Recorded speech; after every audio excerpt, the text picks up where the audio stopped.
Dans Salut Roger, nous prêtons une oreille attentive aux téléspectateurs qui font face à des problèmes. Cette fois-ci, comment installer un détecteur de fumée et de CO dans votre maison? Plus tôt vous remarquerez un incendie et plus vite vous aurez le temps de quitter la maison. Un détecteur de fumée anticipe les dangers du feu en émettant un signal sonore en cas de dégagement de fumée. C'est facile à installer, mais il y a toutefois quelques points à prendre en compte.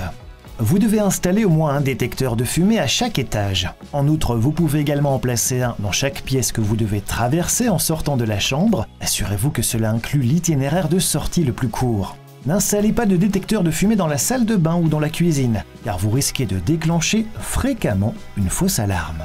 Placer le détecteur au plafond est assez simple, surtout avec un modèle qu'il suffit de coller. Fixez la bande auto-adhésive et retirez le film de protection.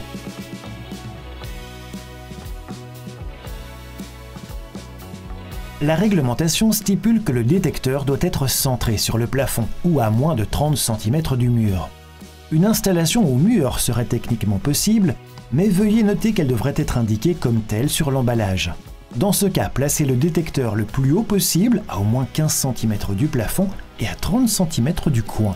La bande autocollante était déjà fixée sur un côté de la plaque de montage. Maintenant, on peut retirer le deuxième film de plastique pour que vous puissiez enfin accrocher la plaque de montage au plafond. Une fois en place, clipsez le détecteur dessus. Ensuite, testez-le immédiatement à l'aide du bouton de test. Vous verrez ainsi si l'appareil fonctionne correctement.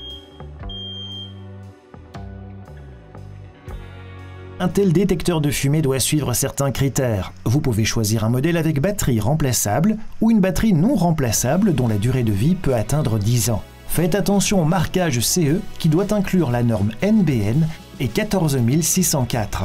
Pour un même type de détecteur de fumée mais qui s'installe cette fois avec des vis dans le plafond, c'est facile. La plaque de montage comporte déjà les trous dans lesquels s'enfoncent les têtes de vis. Avant le montage, il faut bien sûr mesurer soigneusement la surface. Les panneaux de plafond en plastique vous permettent de visser immédiatement les vis. Si la surface est constituée de plaques de plâtre, des chevilles seront nécessaires.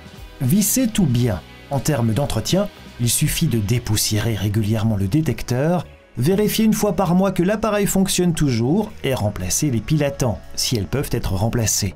Clipsez le détecteur sur la plaque de support. Allumez le détecteur et pressez le bouton test pour vérifier que tout fonctionne.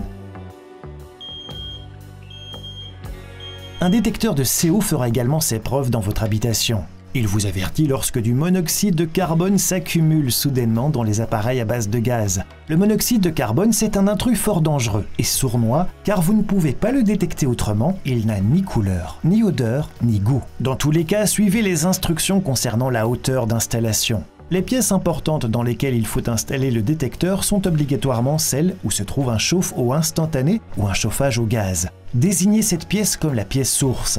Les lieux de vie tels que le bureau, la chambre à coucher et autres sont également des endroits adéquats pour installer un détecteur.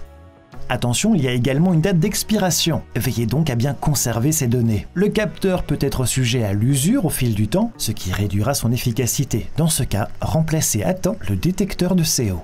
Il y a un chauffage au gaz dans ce salon. Un détecteur de CO sera donc recommandé. Comme il s'agit d'une salle de vie, le détecteur doit être placé à la hauteur de respiration dans le flux d'air et au moins 30 cm des coins.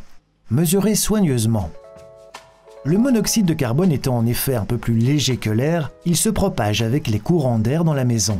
Cette fois, prenez des vis et des chevilles, positionnez la plaque de support et marquez-la au crayon. Un petit niveau à bulles vous aidera à dessiner droit. Si vous installez le détecteur dans une pièce source, placez-le au plafond de 1 à 3 mètres de l'appareil de combustion. Pour proprement récupérer la poussière du perçage, accrochez un simple filtre à café avec du ruban adhésif juste en dessous du trou que vous allez percer. En effet, le filtre va alors attraper toute la poussière.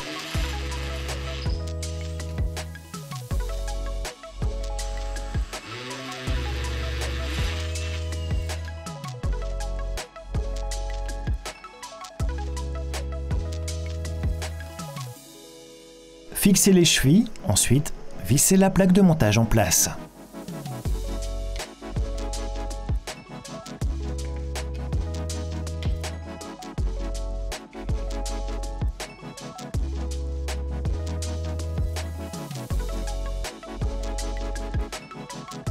Ensuite, il ne vous reste plus qu'à installer la batterie. Si c'est un 9 volts, elle durera 1 an.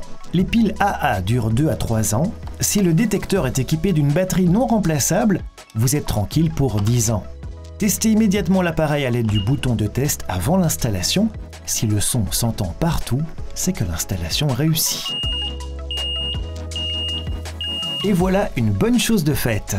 Vous aussi, vous avez un problème pour lequel Roger pourrait vous aider. Alors envoyez-lui vite un SOS à roger@dobit.be. À la prochaine et prenez soin de vous.